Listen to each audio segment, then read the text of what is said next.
देखो बच्चों, आज हम पढ़ेंगे आनुवंशिकी। क्या पढ़ेंगे? आनुवंशिकी। क्या होती है आनुवंशिकी? विज्ञान की वह शाखा जिसके अंतर्गत आनुवंशिक लक्षण एवं उनकी वंशांगति क्या होती है? पेरेंट पीढ़ी से, जो जनक पीढ़ी होती है ना, उससे उनके बच्चों में जाए या संतान पीढ़ी में जाए। पेरेंट पीढ़ी से संतान पीढ़ी में जाए, क्या जाएंगे? लक्षण। पेरेंट पीढ़ी से संतान पीढ़ी में क्या जाएंगे? लक्षण। विज्ञान की वह शाखा जिसके अंतर्गत आनुवंशिक लक्षणों का अध्ययन किया जाता है, उसे क्या कहेंगे? आनुवंशिकी। आनुवंशिकता के जनक कौन है? Gregor John Mendel. यहां तक आप सभी क्लियर हो? बस इतना ही नाम है, ग्रेगर जॉन मेंडल। इसने खोज की किसकी? आनुवंशिकी की। कौन से पौधे पर प्रयोग किए इसने? उद्यान मटर। यहां तक सभी बच्चे क्लियर हो? इसके बाद में हम देखते हैं, 2-4 वर्ड आए थे और 2 वैज्ञानिक हैं। जेनेटिक्स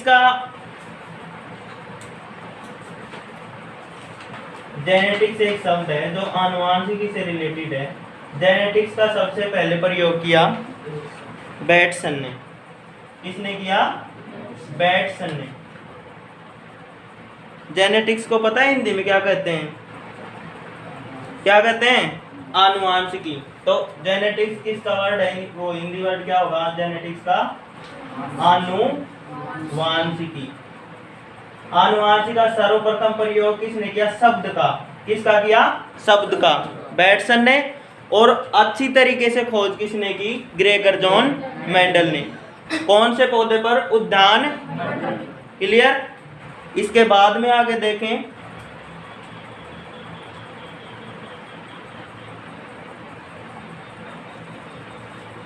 जैसे ये पेरेंट पीढ़ी है और ये कौन सी है? संतान पीढ़ी। ये पेरेंट पीढ़ी है, इसको हम बोल रहे हैं F1 पीढ़ी। क्लियर हो? संतान पीढ़ी जो उत्पन्न हो रही है उसे क्या बोल देंगे? सॉरी, इसको तो बोल देंगे पेरेंट पीढ़ी, और जो पेरेंट पीढ़ी से उत्पन्न हो रही है उसको क्या बोल देंगे? F1 पीढ़ी। F1 पीढ़ी से जो उत्पन्न हो रही है उसे क्या बोल देंगे? F2 पीढ़ी। क्लियर हो? ये क्या है? पीढ़ी। जनरेशन बोलते हैं ना, वही है, पीढ़ी दर पीढ़ी। तो ये क्या जा रहे हैं? ये इसके लक्षण इसमें और इसके लक्षण इसमें। देखिए ये कैरेक्टर्स हैं, लक्षण है, जो ऐसा तो है नहीं जो सेम ही पहुंच जाए इसमें। सेम नहीं पहुंचेंगे, उसमें क्या होगी? कुछ अलगाव होंगे। वो अलगाव हो रहे हैं यानी भिन्न भिन्न हो रहे हैं, उन्हें क्या बोल देंगे? विभिन्नताएं। तो विभिन्नताएं किसे बोल देंगे? आनुवंशिक लक्षण जो एक पीढ़ी से दूसरी पीढ़ी में जाते हैं, उनके अंदर क्या आ जाए? डिफरेंस आ जाए, अंतर आ जाए। यानी सेम नहीं जाएंगे, वो क्या जाएंगे? अलग अलग जाएंगे, एक पीढ़ी से दूसरी पीढ़ी में। क्लियर हो यहाँ तक? तो हमने किस किस की बात की? आनुवंशिकता के जनक किसने खोज की? आनुवंशिक शब्द किसने दिया? और क्या बात की? विभिन्नताएं क्या होती हैं? और कुछ बात की हमने पीढ़ियों की। पीढ़ियां क्या होती हैं? जैसे हमारे माता पिता, हम उनकी संतान है, और हमारे बच्चे। क्या इन सब की शक्ल एक जैसी होगी? नहीं होगी ना। अलग अलग क्यों है? किसके कारण? आनुवंशिक विभिन्नताओं के कारण।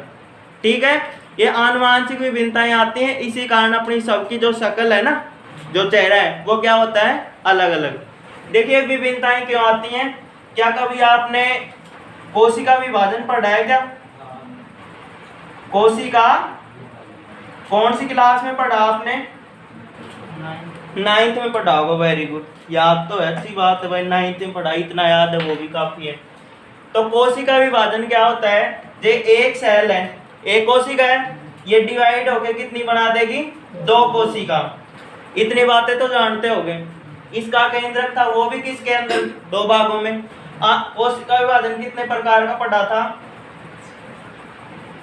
समसूत्री पढ़ा था बेटा। नंबर 2 अर्धसूत्री। बताओ इतनी बातें किन किन को याद है? याद है ना आप सभी को? समसूत्री और जो विभिन्नताएं आती हैं ना वो किसके अंदर आती हैं? अर्धसूत्री विभाजन में। देखो यहाँ पर इतना डीपली तो मैं आपको नहीं बता सकता क्योंकि अपने को चैप्टर अलग है, आनुवांशिकी से रिलेटेड है पर थोड़ा अलग है, उसमें अलग अध्ययन करना अपने को। पर मैं इसके बारे में बता देता हूँ थोड़ा। अर्धसूत्री विभाजन में दो विभाजन होते हैं। कौन सा? अर्धसूत्री फर्स्ट होता है बेटा और अर्धसूत्री। क्लियर हो? इसमें प्रोफेज, मेटाफेज, एनाफेज और टीलोफेज ये अवस्थाएं आती हैं। तो ये प्रोफेज है ना, प्रोफेज, इसमें 5 अवस्थाएं आती हैं। लेप्टोटीन, जाइगोटीन, पैकिटीन, डिप्लोटीन और डाइकाइनेसिस। क्लियर हो? तो ये है ना पैकिटीन और जाइगोटीन, ये 3 अवस्थाएं है ना, इनमें क्या हो जाती है? Crossing over. Crossing over, crossing over का अर्थ समझ लो, जैसे ये गुणसूत्र है, ये एक गुणसूत्र, ये युग्म है, जोड़ा। जोड़ा किसे कहेंगे? जब दो हों। क्लियर हो? एक ऐसे एक ये है, एक ये है। तो इस क्रॉसिंग ओवर में क्या होता है? जो इनके ये वाले पार्ट थे ना बेटा, ये वाले, इसका ये पार्ट और इसका ये पार्ट, इसको मैं ब्लैक ब्लैक सा दर्शा रहा हूं। ये वाले दोनों टूटकर किसके अंदर आ गए? इसके अंदर आ गए। आ गए ना इसके अंदर। तो इस वाले के पार्ट किसके अंदर पहुंच जाएंगे? इस वाले के अंदर। देखो कैसा हो जाएगा, जैसे एक को तो ऐसा दर्शाया, ये वाले तो इसके अंदर आ गई, एक को ही मान लो आप, 4 के चक्कर में मत पड़ो। ये वाला इसके अंदर पहुंच गया और ये खाली वाला इसके अंदर पहुंच गया। तो उल्टा सुल्टा होगा ना इसमें क्रम, यानी आधा टुकड़ा उसके पास पहुंच गया, आधा उसके पास। तो जो इसके लक्षण थे वो इसके अंदर आ गए, इसके लक्षण थे इसके अंदर आ गए। क्यों आए? इसका कारण भी सुन लो। एक तरफ माता, एक तरफ पिता, अपने पेरेंट है ये, इनसे तो जन्म लेते हैं हम बेटा, लेते हैं ना। जो जनन तंत्र वाला चैप्टर आया था उसमें मैंने बताया था, नर से क्या बनेंगे? अंडाणु बनेंगे ना, और पिता से शुक्राणु। दोनों के जो गुणसूत्र होंगे ना, गुणसूत्र, इनमें दोनों का संयोग होगा, क्या बन जाएगा? निषेचन। Very good. तो निषेचन के बाद में जाइगोट अवस्थाएं होती है ना, तो उसमें मैंने क्लीवेज, जैसे कोशिकाएं बढ़ती जा रही थी, तो उस टाइम क्या होता है? ये जो गुणसूत्र है ना कोशिकाओं के, उसके उसमें पहुंच जाते हैं, उसके उसमें पहुंच जाते हैं। तो वो क्या हो जाता है? उस घटना को तो क्या बोल देते हैं? Crossing over. और उसमें क्या होता है? इसके लक्षण आधे इसमें, आधे इसके लक्षण इसमें। ऐसा तो कभी हुआ नहीं ना, जैसे पापा है तो पापा की सेम शक्ल का बच्चा ही जन्म ले जाए, कभी नहीं हुआ ना। अड़ोस पड़ोस में कभी नहीं है ना ऐसा कोई सेम शक्ल। वैसे 2 बच्चे हैं ना, जैसे हम जोड़ ले बोलते हैं जोड़ ले, तो वो भी सेम शक्ल के नहीं होंगे, उनमें भी कोई ना कोई तो डिफरेंस होगा। क्लियर हो? अपने को इतना पढ़ना है कि विभिन्नताएं किसके कारण आती हैं? क्रॉसिंग ओवर के कारण। क्रॉसिंग ओवर कहाँ होता है? अर्धसूत्री विभाजन में। और भी कोई डीपली पूछ ले तो अर्धसूत्री विभाजन फर्स्ट में प्रोफेज की 4-5 अवस्थाएं आती हैं, उनमें होता है। बता तो रखा है थोड़ा आपके चैप्टर में, पर मैंने आपको विस्तार से बता दिया आप ताकि समझ सको। क्लियर हो यहां तक? आगे मैं आपको बता रहा हूं।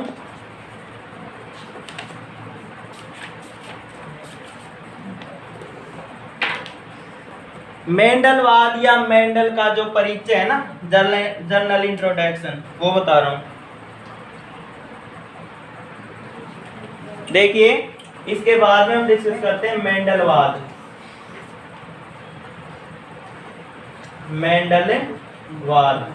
मेंडलवाद के अंदर क्या है कि मेंडल की जीवनी, पूरा नाम क्या है? Gregor John Mendel. किसके ऊपर खोज की इसने? उद्यान मटर। आनुवांशिक लक्षणों के बारे में अध्ययन किया, इसलिए इसे क्या बोल दिया? आनुवांशिकता का जनक या आनुवांशिकी का पिता। क्लियर हो? आनुवांशिकी का पिता कौन है? Gregor John Mendel. दिखाई दे रहा है ना सबको ऊपर तक? इनका जन्म हुआ 18 जुलाई 22 जुलाई 1822 में। गांव का नाम सिलिशियन कहाँ स्थित है? हेंजनडॉर्फ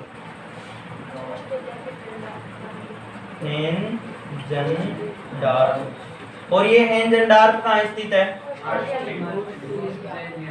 ऑस्ट्रेलिया। ये इसकी जीवनी के बारे में था। इसने खोज किस पर की? उद्यान। बताओ यहाँ तक किसको प्रॉब्लम हो? क्लियर हो सारे के सारे?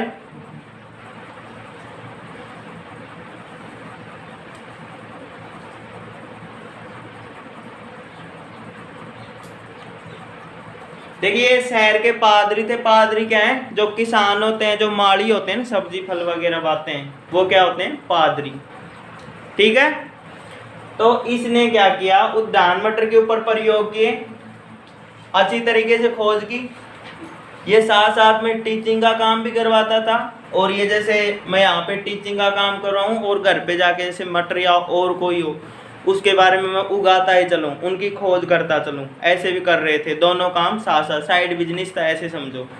तो इसने उद्यान मटर के ऊपर प्रयोग किए और क्या दिए? क्या दिए? संकरण के प्रयोग।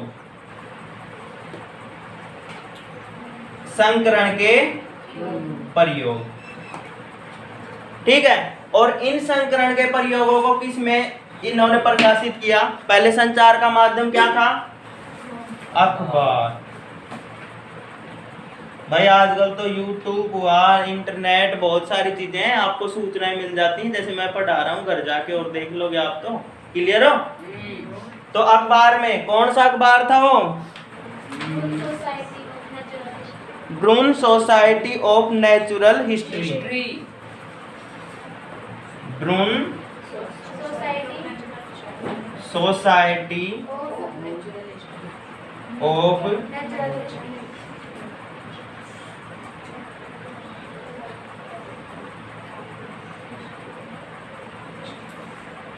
देखो बेटा, कई बार शॉर्ट क्वेश्चन होते हैं ना, उनमें डायरेक्ट ये नाम पूछ सकते हैं। मेंडल ने अपने संकरण के प्रयोग किस में प्रकाशित किए? अखबार नहीं लिख के आओगे वहां पर, अखबार का नाम देगा। जो 4 ऑप्शन वाले क्वेश्चन आते हैं क्या आपके अभी भी? चाहे शॉर्ट क्वेश्चन पूछ ले, जैसे 1 वर्ड में आते हैं ना, वो वाला।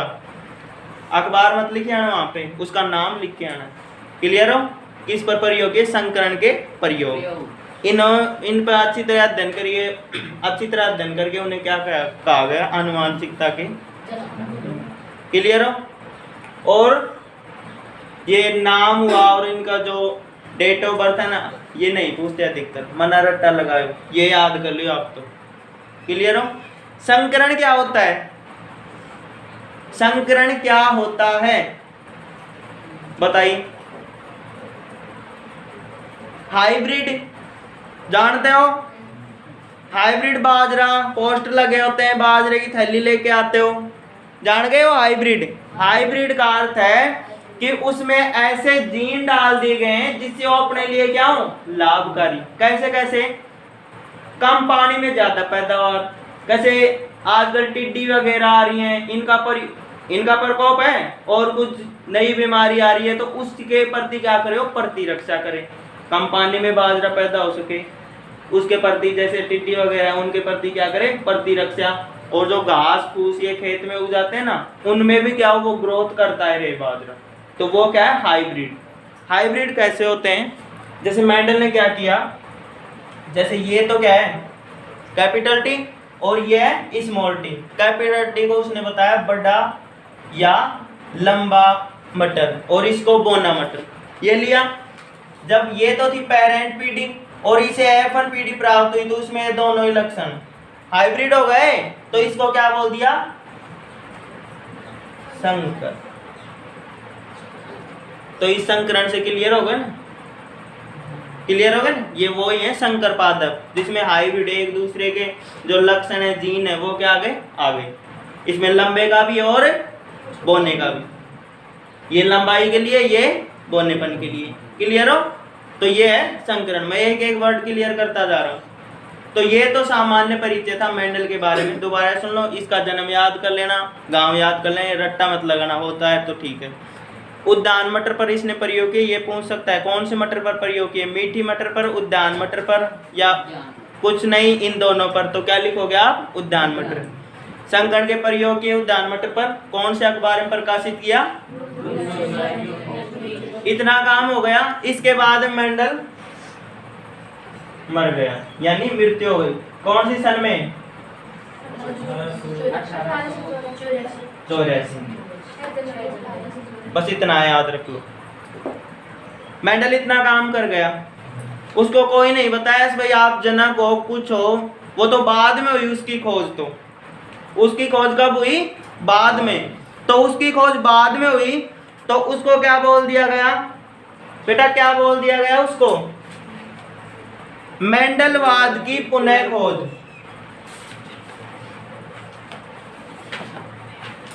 मेंडलवाद की पुनः खोज।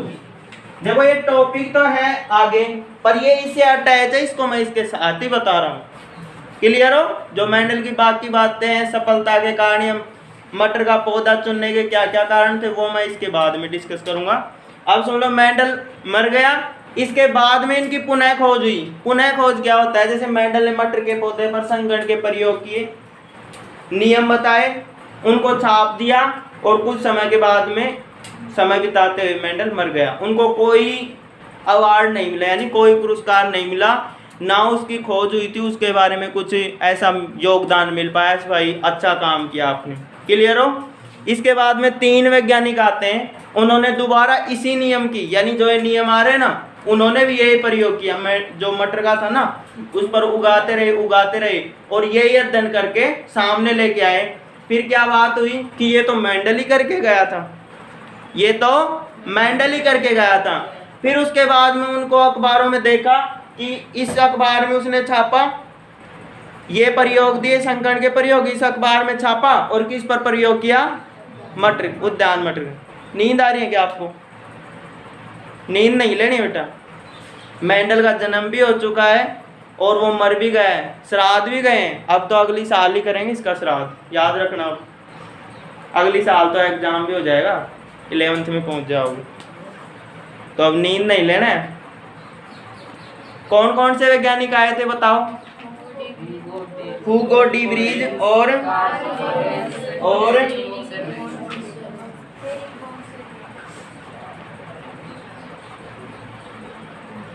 हुगो डी, एक तो ये आया था।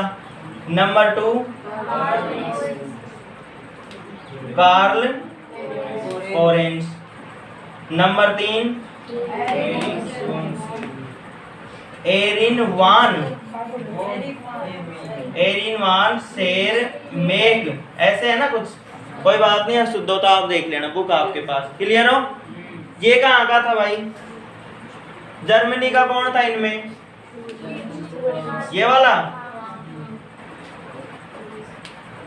ये कहाँ का था, हॉलैंड।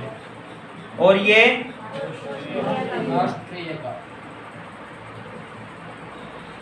और मेंडल भी कहाँ का था। फिर ये कह रहा है एरिन वाग शेरमैन कि ये तुम्हारो चाचो है करगो तो या खोज। तो भाई उस गांव का उस शहर का है तो काको ताऊ चाचो कुछ तो लागेगो, तो ये बोल रहा है कि या तुम्हारो चाचो है करगो तो। फिर हम दोनों संपर्क हो यहाँ को, और यार मैं भी आए रिजल्ट निकाल रखे हैं। ठीक है, तो तीनों पहुंच गए कहाँ पर, अखबार वालों के पास, और दोबारा खोज की भाई ये तो मेंडल छाप के गया था, अपने तो जो प्रयोग है ना वो भी क्या गए, रद्द गए। इतने दिन हम और किसी की खोज करते तो बड़ा पुरस्कार पाते, पर इनका बस नाम ही आता है कि इसने वापसी मटर के पौधे पर खोज की, यानी मेंडल के जो आनुवांशिकता के नियम थे ना, जो मेंडलवाद था, उनकी पुनः खोज की। तो बस इनका नाम ही पढ़ते हैं, कौन कौन से, हुगो डी व्रीज, कार्ल ऑरेंज और एरिन वाग शेरमैन। 2 नंबर में से पूछ लें कि मेंडलवाद की पुनः खोज किसने की, कर आओगे, नाम भी लिख आओगे ना वैज्ञानिकों के, साफ सुथरे शुद्ध, वो भी क्लियर है। क्लियर हो ना यहाँ तक सभी। नेक्स्ट हम देखते हैं सफलता के कारण। सफलता के कारण कि भाई मेंडल क्यों पास हुआ, फेल नहीं हुआ। किसके अंदर है? मटर के पौधे के प्रयोग में। फेल कब होता भाई? उसको कुछ खोज ही ना मिलती तो वो तो फेल ही होना है। वैसे तो वो टीचर था, पढ़ाता था, अध्यापक था वो, ठीक है। तो सफलता का पहला कारण तो क्या है? क्या बताएं सफलता का पहला कारण? कि उसने एक बार में एक ही लक्षण का अध्ययन किया, एक ही लक्षण का अध्ययन, एक समय में, एक बार में या एक समय में एक ही लक्षण का अध्ययन। क्लियर हो? जैसे लंबा का कर रहा है, एक बार बोने का, एक बार फली का जैसा रंग है हरा है, एक बार पीले का कर रहा है, एक बार पुष्प की स्थिति के बारे में अध्ययन कर रहा है, एक बार क्या कर रहा है, जैसे गोल है ना वो बीज, जुर्रीदार और गोल बीज की आकृति है, उसके बारे में अध्ययन कर रहा है। तो ये एक बार में एक ही लक्षण के बारे में अध्ययन किया मेंडल ने। क्लियर हो? नंबर 2 है सांख्यिकीय विश्लेषण। सांख्यिकीय विश्लेषण। सांख्यिकीय विश्लेषण क्या होता है बेटा? यानी सारणी और उनको कंपैरिजन करके, तुलना करके, जोड़ बाकी गुणा भाग। समझ गए? जैसे बारंबारता बंटन करते हो ना मैथ में, लास्ट वाली प्रश्नावली आएंगी, तो वो क्या है? सांख्यिकी विश्लेषण। यानी अध्ययन किया, लिख लिख कर, सारणी बनाकर, अच्छी तरह से तुलनात्मक रूप से, जब तो इसको अच्छी तरीके से लक्षण मिल पाए ना। आपको क्यों नहीं मिल पाते? इसे बड़ा बाजरा है, छोटा बाजरा है, इससे बड़ा बाजरा उत्पन्न होगा, इससे छोटा बाजरा उत्पन्न होगा। क्या कर पाए हो? क्या नहीं कर पाओगे। तीसरा, उसने सोच समझकर मटर का पौधा चुना। सोच समझकर मटर का पौधा चुना, तो उस हिसाब से क्या बात कह दिया मेंडल के ना हिसाब से, यानी सावधानी पूर्वक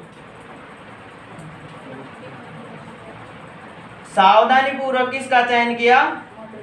मटर के पादप का। यानी मटर के बारे में, अध्ययन के बारे में सोची इसने, सावधानी पूर्वक किया, भाई मैं तो मटर के ऊपर ही करूंगा। ये तो हो गए इसकी सफलता के। नंबर दूसरे क्या आएंगे? मटर के पादप का चयन। मटर के पादप का चयन। मटर के पौधे के बारे में जनरल जानकारी कौन कौन जानता है? मैं बताऊं या जानते हो? अरे सारे के सारे ग्रामीण हो, आप जानते हो। दोबारा सुन लो फिर। ऐसे हो, टेढ़ो मेढ़ो से मटर को पौधो है ना, पत्तियां ऐसी भी रहे उसके, और फूल 2 प्रकार का, गुलाबी और सफेद। अच्छा बैंगनी सफेद, वेरी गुड। बैंगनी और पत्तियां हरी। और ये पौधा है ना किसी के सहारे से ही वृद्धि करता है। ऐसे तो नहीं है जैसे बबूल का, किक्कर का पेड़ है, वो सीधा का सीधा वृद्धि कर जाए, ऐसा तो नहीं है ना। इसका तना कैसा होता है? लचीला। वो दूसरे के सहारे वृद्धि करेगा, करता है ना, देखा है। लंबा बोना इतना तो आपने नहीं देख सकते भाई, नहीं विचार लगा सकते भाई ये लंबा ये बोना है, ये तो जनरल बातें होगी। ये क्या है? मटर का पौधा। बेटा वैज्ञानिक नाम क्या लिखे इसका? पाइसम सेटाइमम। पाइसम सेटाइमम।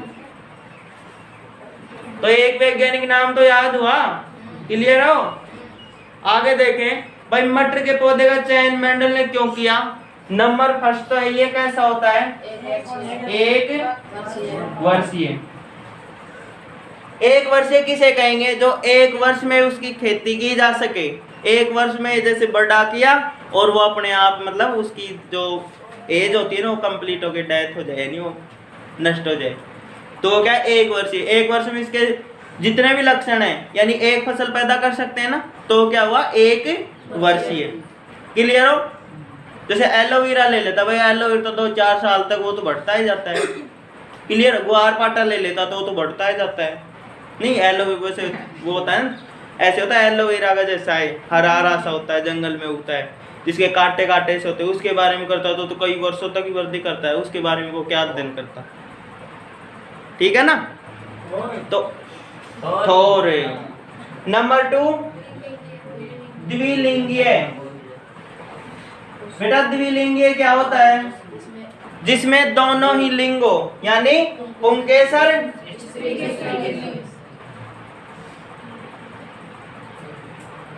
और स्त्री केसर। पुंकेसर इसका नरजननांग है और स्त्री केसर इसका, यानी ये दोनों की दोनों ही किसके अंदर पाए जाएं? एक ही पादप के अंदर। साथ ही इसमें क्या करवा सकते हैं? विपुंसन, विपुंसन भी करवा सकते हैं। विपुंसन क्या होता है कि चाहे स्त्री केसर को चाहे पुंकेसर को एक को क्या करवा दें? हटा दें। हटा दिया, इतना काम हो गया। इसके बाद में जैसे स्त्री केसर को हटाते हैं बेटा अधिकतर, वो पुंकेसर को हटाते हैं, स्त्री केसर तो रहता है। पुंकेसर को हटा दिया, स्त्री केसर है, तो इसमें क्या करते हैं? पुंकेसर क्या काम करता है? परागकण बनाता है ना। अरे परागकण बनते हैं पुंकेसर में, तो वो परागकण किसी अन्य पौधे के उस स्त्री दूसरे स्त्री केसर पर आ जाए तो ये क्या हो जाएगा? परागण। यानी इसमें विपुंसन करवा के क्या करवा सकते हैं हम? परागण। क्या यही बातें है क्या बुक में? है ना। आगे क्या रहा? विभिन्न विपर्यासी लक्षण। नंबर 4 देखिए, विभिन्न विपर्यासी। बेटा विपर्यासी लक्षण सामान्य भाषा में समझ लो, जैसे विलोम है ना, विलोम वैसा है। लंबा का क्या है? गोना। क्लियर हो? मेल का फीमेल है ना, गर्ल्स का बॉय। तो ये भी विलोम हुआ ना, विपर्यासी विपरीत है ना। ऐसे ही देखो, लंबे का तो क्या दे रखा है? बोना। अगला इसको क्या बोल दिया? पादप की ऊंचाई बोल दिया ना इसको।